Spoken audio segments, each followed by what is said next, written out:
Yang pertama, bila nak jawab soalan pelupusan, awak kena tengok kalau soalan ini ada berapa ABS. Dalam soalan ni ada berapa ABS? 1. So, bila ada 1, mudah. Kalau soalan tu ada 2 ABS berbeza, pun masih mudah.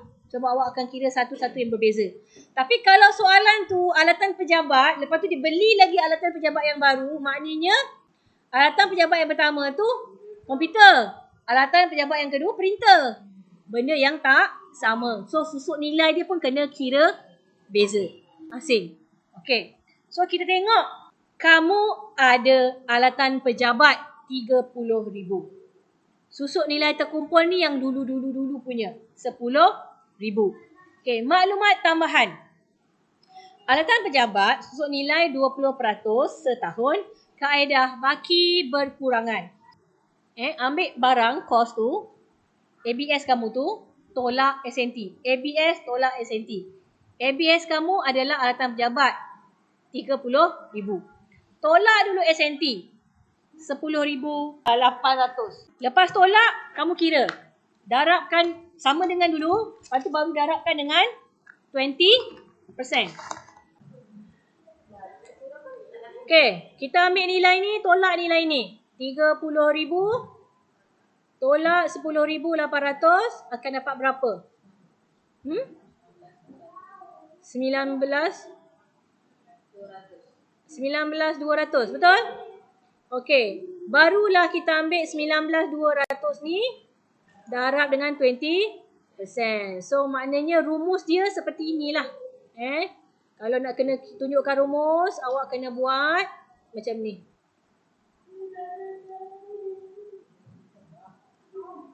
%20. Okey, lepas dapatkan dengan 20% dapat berapa?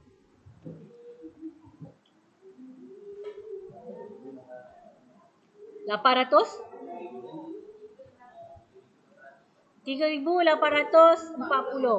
So, ataupun kamu buat cara yang atas ni 3,840.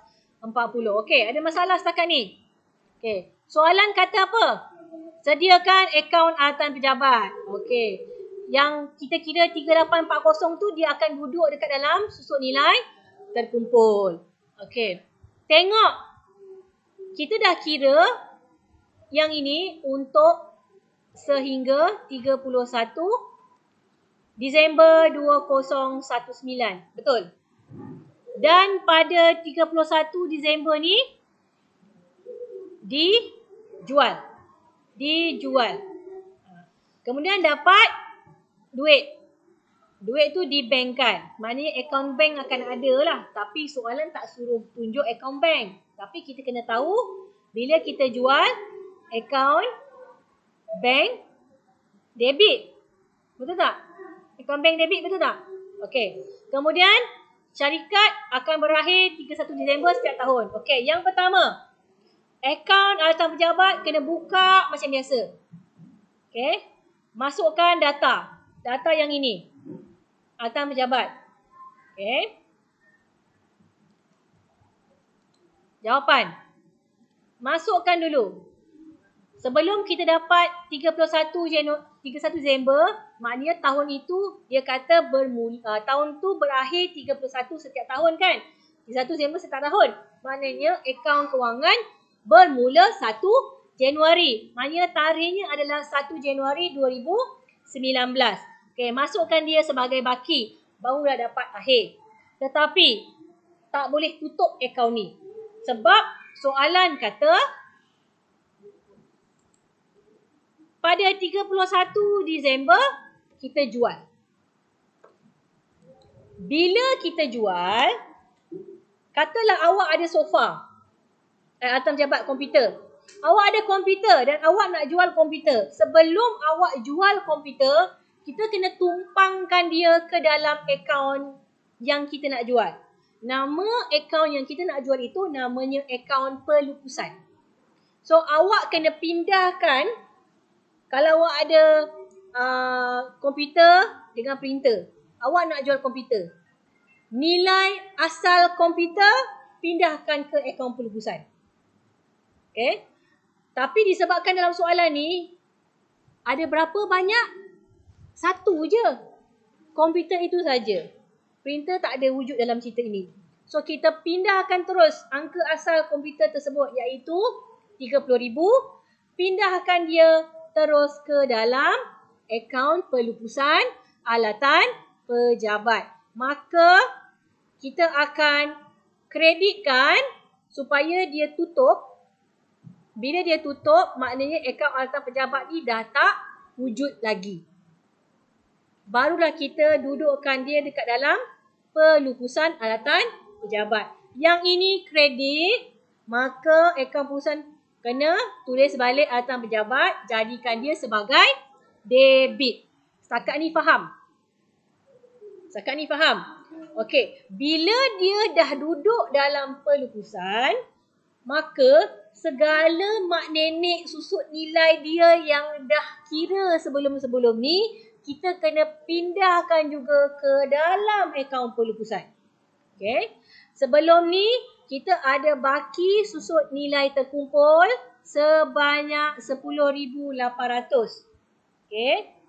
Sebabkan kita nak jual, sebelum kita jual bila? 31 Disember. So, daripada 1 Januari sampai 31 Disember dah kira belum tahun tu punya?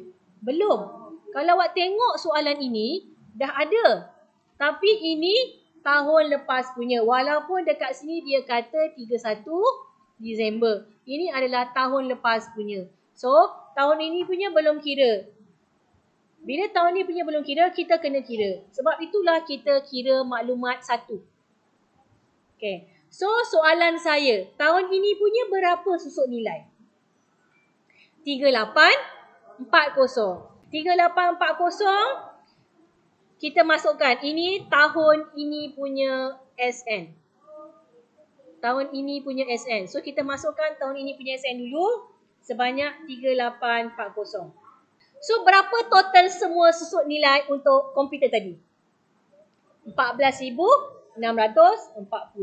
So semua sekali 14,460 ni adalah SNT terkini.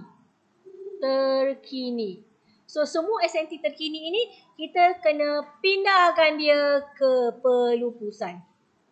Sebab bila kita nak jual barang tu kita dah dudukkan dia dekat pelupusan. Susut nilai dia pun kita kena hapuskan, dudukkan dia dekat pelupusan. Bila dah dua-dua ni duduk kat pelupusan, barulah kita boleh fikir duit yang kita akan dapat selepas kita jual. Okay? So, sini debit. Maka dekat pelupusan, kita tulis balik nama dia. Dudukkan dia dekat kredit. Pada soalan ini, sekali lagi kalau kamu tengok, dia kata terima cek dan dibankkan. Maksudnya, bank akan debit. Bank akan debit. Bank akan debit. Kalau bank debit, maka pelupusan kena kredit. Betul?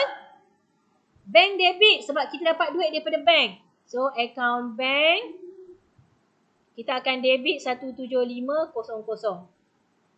Sebab kita jual tadi kan? So, dia akan jadi pelupusan alatan pejabat. So, sini debit, maka yang ini kita akan kreditkan. So, imbang ke tak imbang? Tak imbang. Bila tak imbang, kita kena tutup akaun ni. Sebab kita nak jual, jangan ada baki. Takkan kau tinggalkan tayar. Takkan komputer yang kau jual tu, kau punya keyboard kau tertinggal huruf A. Betul tak? Takkan tertinggal. Kita kena hapuskan semua. Okay? Maka, kita kena tutup. Tutup. Tengok antara debit kredit mana lebih tinggi. Yang kredit lebih tinggi. Betul? Okay. Kalau kredit lebih tinggi, maknanya yang tak cukup dekat sebelah debit. Yang tak cukup ini dinamakan untung. Kalau tak cukup debit, dia untung pelupusan. Kalau tak cukup dekat kredit, dia akan jadi rugi. rugi pelupusan atau rugi atas pelupusan. Untung pelupusan ataupun untung atas pelupusan. Setakat ni faham?